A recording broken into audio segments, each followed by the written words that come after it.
Everyone, मैं हूँ ऋतु। मेरे चैनल में आप सभी का बहुत बहुत स्वागत है। आज का जो क्वेश्चन है वो है कि हमें जिससे धोखा मिलता है, जो हमारे साथ धोखाधड़ी करते हैं, अक्सर हम उन्हें भूल क्यों नहीं पाते। मैं आज इस सवाल का जवाब इसीलिए दे रही हूँ क्योंकि मेरे जो प्यारे प्यारे व्यूअर्स हैं, मेरे जो यूट्यूब फ्रेंड्स हैं, ये जो मेरी यूट्यूब फैमिली है, इस फैमिली के बहुत सारे मेम्बर्स मुझसे ये सवाल बहुत बार पूछ चुके हैं कि मैम ऐसा क्यों होता है कि हम जिससे प्यार करते हैं उससे हमें धोखा मिलता है। मेरे साथ ऐसा हुआ है, मेरे साथ ऐसी हुई है, मैंने ये चीज़ें फेस किया है, पर हम उसे भूल क्यों नहीं पाते। तो मैंने सोचा कि चलो अपने हिसाब से इसका आंसर दे देते हैं। अगर आपको इस आंसर से सेटिस्फेक्शन मिलती है तो हमें कमेंट सेक्शन में ज़रूर बताइएगा। ज़िंदगी जो है ना वो बहुत ही ज़्यादा रोमांच से भरी हुई है। हम सब ज़िंदगी में बहुत कुछ देखते हैं, जानते हैं, समझते हैं, जैसे कि दोस्ती, यारी, प्यार, जिम्मेदारी, रिश्तेदारी, इन सब को लेके हम अपनी ज़िंदगी में चलते हैं क्योंकि हमें ऐसा लगता है कि इन सारी चीज़ों के बिना हम तो अधूरे हैं। हमें दोस्ती भी चाहिए, हमें प्यार मोहब्बत भी चाहिए, इश्क वाला, मतलब जो डीप हो, जिसके बिना हम रह नहीं सकते, जो हमारे बिना रह नहीं सकता, हमें वो सब कुछ चाहिए, और वो भी ईमानदारी वाला। पर क्या ज़िंदगी में सब ईमानदार मिलते हैं? शायद आप ईमानदार हो, पर इसकी तो कोई गारंटी नहीं कि जो आपके साथ है वो वैसा ही ईमानदार साबित हो। हमें तो दोस्तों की भाई लत लग चुकी है, उसके बिना तो हम रह ही नहीं सकते। चाहे वो दोस्त कितना भी बदमाश हो, पर फिर भी है तो दोस्त, तो हम उसके बिना तो रह नहीं सकते। उसको हम कैसे छोड़े? क्योंकि असल बात तो यही है कि ये यार दोस्त, ये दोस्ती, ये प्यार, ये जो रिश्तेदार, ये सब जो है ना, वो चाहे कितना भी बुरा हो, पर वो एक तौर से इसीलिए आपके लिए अच्छा है क्योंकि वो आपके अकेलेपन को मिटाता है। आप अकेले रहने से डरते हो क्योंकि आप इस बात से डरते हो कि कहीं इस दोस्त से हम नाता तोड़ दे, प्यार से नाता तोड़ दे। प्यार तो छोड़ो, आप जानते हो कि वो प्यार नहीं है, पर इससे नाता तोड़ दे तो हम अकेले रहेंगे कैसे? शाम कैसे गुजारेंगे, या फिर दोपहर कैसे गुजारेंगे, या फिर सुबह कैसे गुजारेंगे, या फिर रात कैसे गुजारेंगे? ये लोग ना कितने भी कमीने हो, बदमाश हो, मतलब लुच्छे हो, लफंगे हो, कुछ भी हो, कितने भी आपके अगेंस्ट हो, पर ये आपकी ज़िंदगी में बोरनेस को हटाता है।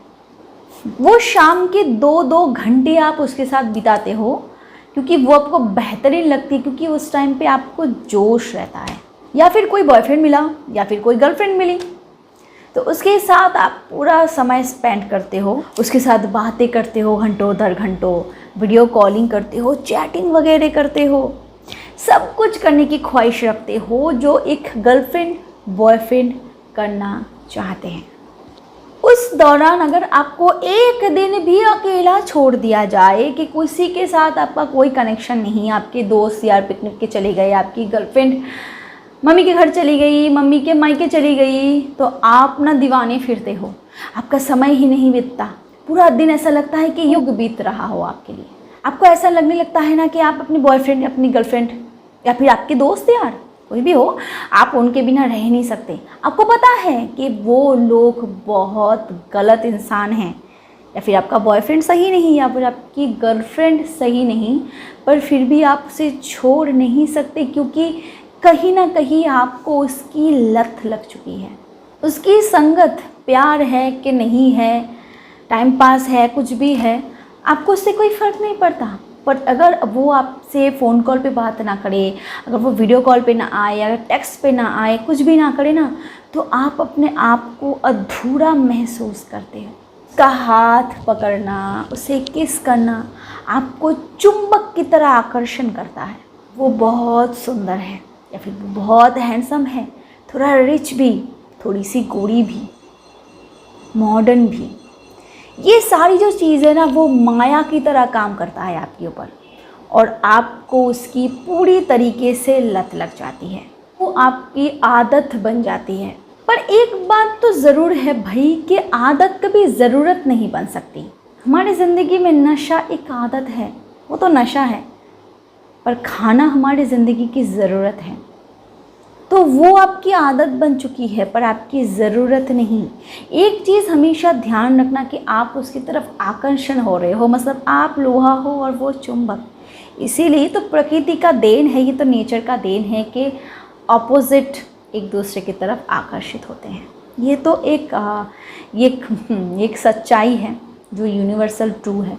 पर एक बात हमेशा ध्यान रखनी ज़रूरी है कि ये जो तुम आकर्षित हो रहे हो किसी के तरफ, इसका चुनाव तो कम से कम तुम खुद करो। किसी को अपनी आदत मत बनाओ, किसी को अपनी ज़रूरत बनाओ कि तुम्हें उससे बात करने की ज़रूरत है, इसलिए तुम्हें उसके साथ बात करके कुछ फ़ायदा मिलता है। अब मैं वो फ़ायदे की बात नहीं कर रही हूँ जो आप फ़ायदेमंद लोगों की बात मतलब लोगों की तरफ ले जाओ, वो नहीं। फ़ायदे का मतलब है कि आप थोड़ा सा आपको रिलैक्सेशन मिलती है, आपको लगता है कि आप उसके साथ बात करते हो तो उसके लिए आपकी फीलिंग्स स्ट्रॉन्ग होती है, लगता है कि नहीं आप उसके साथ ज़िंदगी बिताओगे।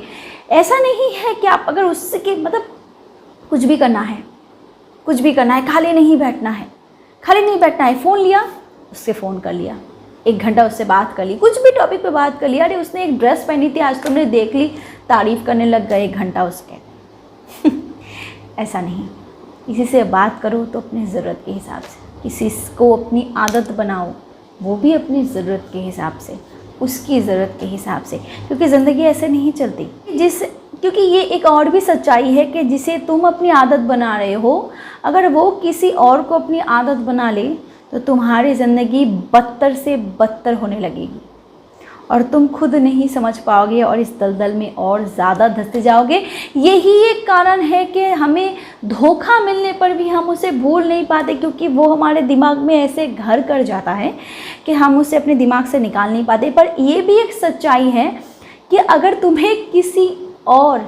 तुम्हें कोई और वैसा ही मिल जाए ना जो तुम्हारे अकेलेपन को दूर कर सके, तुम्हारी बोर्डनेस को मिटा सके, फिर से कोई और तुम्हारी आदत बन जाएगी। तो इस बात का ध्यान हमेशा रखो कि धोखा देने वाले को हम याद नहीं रखते, हम याद उसे रखते हैं जो हमारे ज़िंदगी के अकेलेपन को मिटाता है। अब जो बुद्धिमान होते हैं ना, जो बहुत ज़्यादा इंटेलिजेंट होते हैं ना, वो किसी इंसान को अपनी लत नहीं बनाते, वो किसी बुक को अपनी आदत बनाते हैं, अपने काम को अपनी आदत बनाते हैं, अपने प्रोफेशन को, अपने पैशन को, इन सारी चीज़ों को अपनी आदत बनाते हैं, क्योंकि इससे वो ऊंचाई पे तो पहुंचते ही हैं और ऐसी चीज़ों से उनको धोखा नहीं मिलता। तो आप खुद डिसाइड करो भाई कि तुम्हें अपनी आदत किसे बनानी है। एक ऐसे इंसान को जो कभी भी तुम्हें छोड़ सकती है, या फिर तुम्हारी ऐसे कोई पैशन को, या फिर कोई फैशन को, या फिर कुछ ऐसी तुम्हारी ज़िद को जो ज़िंदगी भर तुम्हें नहीं छोड़ेगी। व्यूअर्स, वीडियो कैसी लगे मुझे कमेंट सेक्शन में ज़रूर बताना, और वीडियो के बारे में अगर कोई भी आपकी राय हो तो मुझे कमेंट बॉक्स में लिखना बिल्कुल मत भूलना। और एक बात मैं और कहना चाहूँगी कि मेरा एक दूसरा भी चैनल है जो रितु सरकार के नाम से है, उस पर मैं कंटेंट डालती हूँ, तो आप चाहो तो मुझे उस चैनल पे भी फॉलो कर सकते हो। रितु सरकार वो मेरे चैनल का नाम है, वहाँ पर भी आपको दूसरे टाइप के कॉन्टेंट मिल जाएंगे। Thank you so much for watching my video. Keep watching and keep healthy. Bye bye.